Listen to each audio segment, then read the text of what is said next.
South west Delhi का नारायणा गांव एक ऐतिहासिक बस्ती है जिसकी जड़ें 8 सदियों पुरानी हैं, जो इसे दिल्ली के लेयर्ड इतिहास का हिस्सा रहे पारंपरिक गांवों में से एक बनाती है।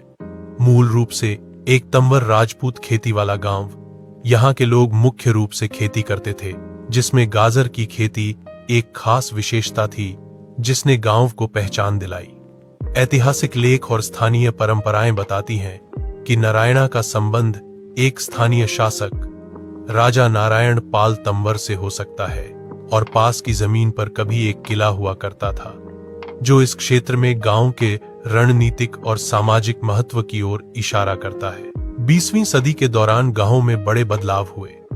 ब्रिटिश शासन के दौरान दिल्ली कैंटोनमेंट बनाने के लिए नारायणा की जमीन का बड़ा हिस्सा ले लिया गया, जिससे गांव का इलाका काफी कम हो गया।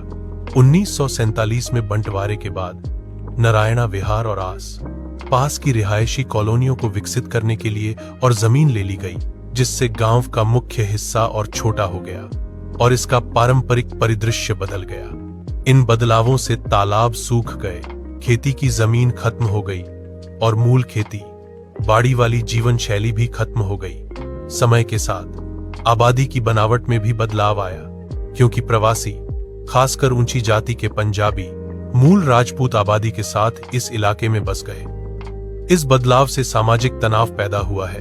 कुछ पुराने गांव वालों का कहना है कि ये नए निवासी अक्सर मूल निवासियों के साथ बुरा बर्ताव करते हैं, जो तेजी से शहरीकरण और सांस्कृतिक विस्थापन के तनाव को दिखाता है।